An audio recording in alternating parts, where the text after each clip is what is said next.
Алдар көсенің тақия тігетін шеберханасы болыпты. Ауылдың барлық адамдары осы алдар көсеге тақия тіктіреді екен.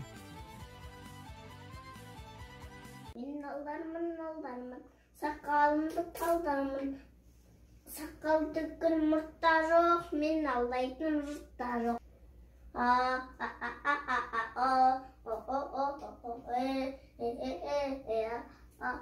Бұны естіген ауылдың байы алдар көсеге тақия тік беруді сұрайды.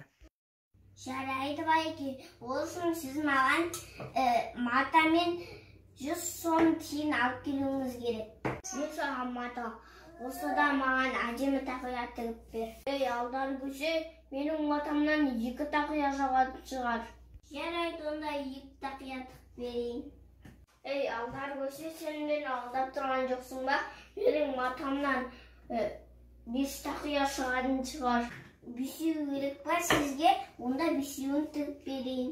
Ей алдар көсе, менің матамнан 5 тақия түгіл 10 тақия шығар. Маған 10 тақия тігіп бер.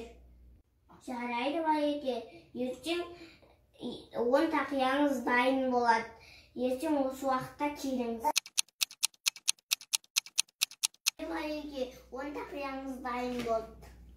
Ей алдар көсе, мынау маған сыймайды ғой, тым тар ғой. Сіздің берген матаңыздан осындай 10 кішкентай тақия шықты. Іште кетпейді, естесіне менің тақияларым тозбайтын бол.